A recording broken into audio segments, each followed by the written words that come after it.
All right, so today we are on day 258 of the one-year chronological Bible plan, and we're going to be continuing on in Esther. So let's get into it. Esther 5. Esther's request to the king. On the third day, Esther put on her royal robes and stood in the inner court of the palace in front of the king's hall. The king was sitting on his royal throne in the hall, facing the entrance. When he saw Queen Esther standing in the court, he was pleased with her and held out to her the gold scepter that was in his hand. So Esther approached and touched the tip of the scepter. Then the king asked, "What is it, Queen Esther? What is your request? Even up to half the kingdom, it will be given to you." If it pleases the king," replied Esther, "let the king, together with Haman, come today to a banquet I have prepared for him." "Bring Haman at once," the king said, "so that we may do what Esther asks." So the king and Haman went to the banquet Esther had prepared. As they were drinking wine, the king again asked Esther, "Now what is your petition? It will be given to you. And what is your request? Even up to half the kingdom, it will be granted." Esther replied, my petition and my request is this: if the king regards me with favor, and if it pleases the king to grant my petition and fulfill my request, let the king and Haman come tomorrow to the banquet I will prepare for them. Then I will answer the king's question.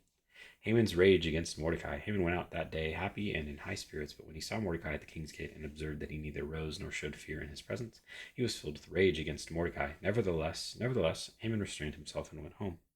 Calling together his friends and Zeresh, his wife, Haman boasted to them about his vast wealth, his many sons, and all the ways the king had honored him, and how he had elevated him above the other nobles and officials.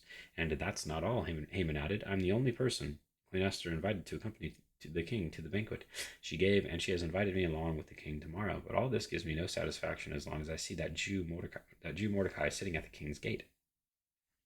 His wife Zeresh and all his friends said to him, "Have a pole set up, reaching to a height of 50 cubits, which is about 75 feet, and ask the king in the morning to have Mordecai impaled on it. Then go with the king to the banquet and enjoy yourself." This suggestion delighted him, and he had the pole set up. Mordecai honored. That night the king could not sleep, so he ordered the book of the Chronicles, the record of his reign, to be brought in and read to him. It was found recorded there that Mordecai had exposed Bigthana and Teresh, two of the king's officers who guarded the doorway, who had conspired to assassinate King Xerxes. "What honor and recognition has Mordecai received for this?" The king asked. "Nothing has been done for him," his attendants answered. The king said, "Who is in the court?" Now Haman had just entered the outer court of the palace to speak to the king about impaling Mordecai on the pole he had set up for him. His attendants answered, "Haman is standing in the court." "Bring him in," the king ordered. When Haman entered, the king asked him what should be done for the man the king delights to honor. Now Haman thought to himself, "Who is there that the king would rather honor than me?" So he answered the king, "For the man the king delights to honor, have them bring a royal robe the king has worn, and a horse the king has ridden, one with a royal crest placed on its head. Then let the robe and the horse be entrusted to one of the king's most noble princes. Let them robe the man the king delights to honor, and lead him on the horse through the city streets, proclaiming before him, 'This is what is done for the man the king delights to honor.'" "Go at once," the king commanded Haman. "Get the robe and the horse, and do just as you have suggested for Mordecai the Jew, who sits at the king's gate. Do not neglect anything you have recommended." So Haman got the robe and the horse. He robed Mordecai and led him on horseback through the city streets, proclaiming before him, "This is what is done for the king, or for the man the king delights to honor." Afterward, Mordecai returned to the king's gate, but Haman rushed home with his head covered in grief and told Zeresh, his wife, and all his friends everything that had happened to him. His advisers and his wife Zeresh said to him, "Since Mordecai, before whom your downfall has started, is of Jewish origin, you cannot stand against him. You will surely come to ruin." While they were still talking with him, the king's eunuchs arrived and hurried Haman away to the banquet Esther had prepared. Esther 7. Haman impaled. So the king and Haman went to Queen Esther's banquet, and as they were drinking wine on the second day, the king again asked, "Queen Esther, what is your petition? What is your petition? It will be given to you. It will be given you. What is your request? Even up to half the kingdom, it will be granted." Then Queen Esther answered, "If I have found favor with your majesty, and if it pleases you, grant me my life. This is my petition, and spare my people. This is my request, for I and my people have been sold to be destroyed, killed, and annihilated. If we had merely been sold as male and female slaves, I would have kept quiet, because no such distress would justify disturbing the king." King Xerxes asked Queen Esther, "Who is he? Where is he, the man who has dared to do such a thing?" Esther said, "An adversary and enemy, this vile Haman." Then Haman was terrified before the king and queen. The king got up in a rage, left his wine, and went out into the palace garden. But Haman, realizing that the king had already decided his fate, stayed behind to beg Queen Esther for his life. Just as the king returned from the palace garden to the banquet hall, Haman was falling on the couch where Esther was reclining. The king exclaimed, "Will he even molest the queen while she was with me in the house?" As soon as the word left the king's mouth, they covered Haman's face. Then Harbonah, one of the eunuchs attending the king, said, "A pole reaching to a height of 50 cubits stands by Haman's house, which is about 75 feet. He had set it up for Mordecai, who spoke up to help the king. The king said, "Impale him on it." So they impaled Haman on the pole he had set up for Mordecai. Then the king's fury subsided. Esther 8, the king's edict in behalf of the Jews. That same day, King Xerxes gave Queen Esther the estate of Haman, the enemy of the Jews, and Mordecai came into the presence of the king. For Esther had told how he was related to her. The king took off his signet ring, which he had reclaimed from Haman, and presented it to Mordecai, and Esther appointed him over Haman's estate. Esther again pleaded with the king, falling at his feet and weeping. She begged him to put an end to the evil plan of Haman the Agagite, which he had devised against the Jews. Then the king extended the gold scepter to Esther, and she arose and stood before him. "If it pleases the king," she said, "and if he regards me with favor and thinks it the right thing to do, and if he is pleased with me, let an order be written overruling the dispatches that Haman son of Hammedatha the Agagite devised and wrote to destroy the Jews in all the king's provinces. For how can I bear to see disaster fall on my people? How can I bear to see the destruction of my family?" King Xerxes replied to Queen Esther and to Mordecai the Jew, "Because Haman attacked the Jews, I have given his estate to Esther, and they have impaled him on the pole he set up. Now write another decree in the king's name in behalf of the Jews as seems best to you, and seal it with the king's signet ring, for no document written in the king's name and sealed with his ring can be revoked." At once the royal secretaries were summoned on the 23rd day of the third month, the month of Sivan. They wrote out all Mordecai's orders to the Jews and to the satraps, governors, and nobles of the 127 provinces stretching from India to Kush.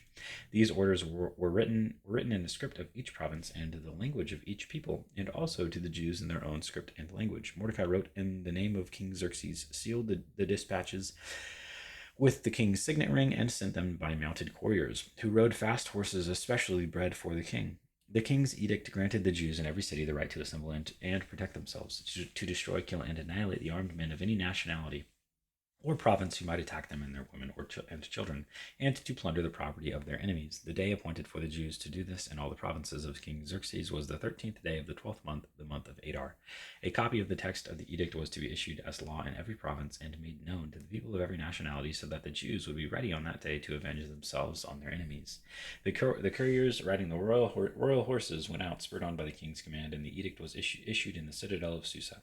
The triumph of the Jews. When Mordecai left the king's presence, he was wearing royal garments of blue and white, a large crown of gold, and a purple robe of fine linen. And the city of Susa held a joyous celebration. For the Jews, it was a time of happiness and joy, gladness and honor. In every province and in every city to which the edict of the king came, there was joy and gladness among the Jews, with feasting and celebrating. And many people of other nationalities became Jews because fear of the Jews had seized them. Esther 9. On the 13th day of the 12th month, the month of Adar, the edict commanded by the king was to be carried out. On this day, the enemies of the Jews had hoped to overpower them, but now the tables were turned, and the Jews got the upper hand over those who hated them. The Jews assembled in their cities and all the provinces of King Xerxes to attack those determined to destroy them. No one could stand against them, because the people of all the other nationalities were afraid of them. And all the nobles of the provinces, the satraps, the governors, and the king's administrators helped the Jews, because fear of Mordecai had seized them. Mordecai was prominent in the palace, his reputation spread throughout the provinces, and he became more and more powerful. The Jews struck down all their enemies with the sword, killing and destroying them, and they did what they pleased to those who hated them. In the citadel of Susa, the Jews killed and destroyed 500 men. They also killed Parshandatha, Dalphon, Aspatha, Paratha, Adalia, Aridatha, Parmashta, Erisai, Eridai, and Vizatha, the 10 sons of Haman, son of Hammedatha, the enemy of the Jews, but they did not lay their hands on the plunder. The number of those killed in the citadel of Susa was reported to the king that same day. The king said to Queen Esther, "The Jews have killed and destroyed 500 men and 10 sons of Haman in the citadel of Susa. What have they done in the rest of the king's provinces? Now what is your petition? It will be given to you. What is your request? It will also be granted." If it pleases the king, Esther answered, "Give the Jews in Susa permission to carry out this day's edict tomorrow also, and let Haman's 10 sons be impaled on poles." So the king commanded that this be done. An edict was issued in Susa, and they impaled the 10 sons of Haman. The Jews in Susa came together on the 14th day of the month of Adar, and they put to death in Susa 300 men, but they did not lay their hands on the plunder. Meanwhile, the remainder of the Jews who were in the king's provinces also assembled to protect themselves and get relief from their enemies. They killed 75,000 of them, but did not lay their hands on the plunder. This happened on the 13th day of the month of Adar, and on the 14th they rested and made it a day of feasting and joy. The Jews in Susa, however, had assembled on the 13th and 14th, and then on the 15th they rested and made it a day of feasting and joy. That is why rural Jews, those living in villages, observed the 14th of the month of Adar as a day of joy and feasting, a day for giving presents to each other.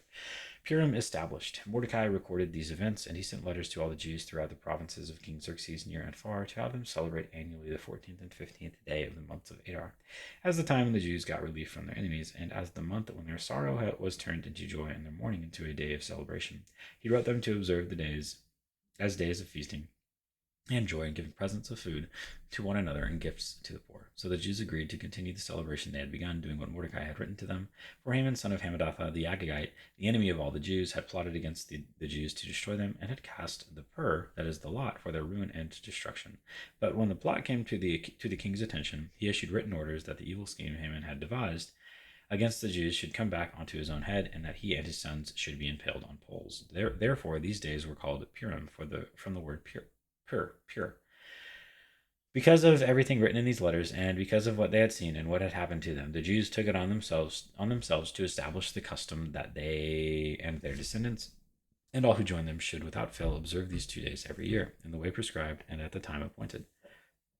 These days should be remembered and observed in every generation by every family and in every province and in every city.